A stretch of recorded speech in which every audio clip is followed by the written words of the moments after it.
Welcome to Quill Sword Blogcast. Defeatism is self-defeating. That title, boys and girls, is what we call a tautology. Basically, it is self-evident and doesn't progress an argument.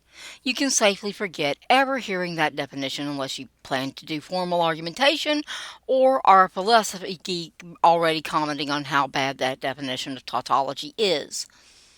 Yepers, that title is a tautology. It's of course a true statement. But unlike a formal argument, sometimes folks just need to hear the obvious spoken aloud. I'm in business. If you're in need of a snarky t-shirt, check out Quill Shop on quillsword.net. Next update will be in May. Since many of you are finding out that I even have a shop just now, we can safely assume I stink at marketing. But it's much worse than that, sad to say. See, according to everything I've been learning, a business needs to know who its target audience is. Not in general terms like people in the market for snarky t-shirts, but really specific like 25-year-old college students who only wear snarky t-shirts. Which seems to have nothing to do with politics, at least beyond the snarkiness. So who the heck is my audience? I'm supposed to care, but I find that I care more about talking to people, especially young people, to demystify politics and make basic analysis much more approachable. Not because I enjoy a good discussion of political systems, which I very much do, but because I see so many in the comment sections of videos and social media confused, angry, and scared, but by what seems to them to be a world gone mad. We Americans call it Tuesday. The last 30 years have been mild relative to the Cold War. Younger people are freaked out by the size of Russia's nuclear arsenal. We baby boomers are still trying to figure out how it got so small. They aren't stupid. Politics have just been intensely focused on a few real issues and a lot of made-up ones as the West grappled with its significance absent a genuine threat. Young people have never seen anything like this before, including 9/11. We boomers find it almost nostalgic in a bizarrely uncomfortable way. Older people wonder why the heck politics is so nuts. Younger people think it's completely polarized. The difference in perspective is stark. But we older people have the advantage of having survived the 60s, 70s, and 80s. Antifa looks dangerous until you live through Watts. That doesn't mean that younger people are wrong to be concerned. They most certainly aren't. The me generation got way too relaxed, if anything, so it's actually heartening to see the newer generations starting to engage in the public square. But not when they're scared of their own shadows and convinced the world is doomed to carbon destruction or whatever we're calling that climate nonsense this week. This part isn't entirely their fault. We trusted our schools to teach the next generations.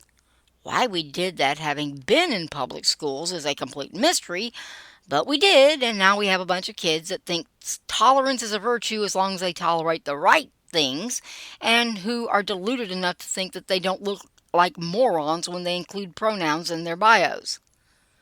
Sigh. I'm a tired, cranky old lady. It would be so easy to just say, I've put in my years. I don't need this mess. Easy, but wrong. I may not need this mess, but those scared, angry young people do. Marketing says you sell solutions to people who want them. I'm giving common sense, hope, and my expertise for free to those who don't even know they need them. But they do. I've seen too many terrified of nuclear war over Putin's predictable saber rattling because they have no idea of when to just be alert and when to be actually afraid. We did a sucky job teaching these last few generations. Man, we're going to get an earful from our parents when we see them in heaven. The first few days are going to be nothing but, I told you so. So I stink at marketing. This does not bode well for t-shirt sales. But they're old and snarky has the advantage over young and defeatist. I will just find another business and work at that.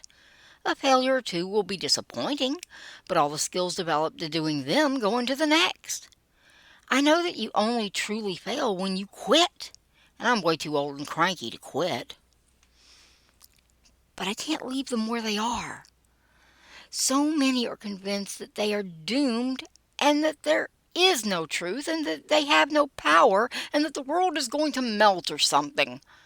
They are genuinely convinced of pure nonsense.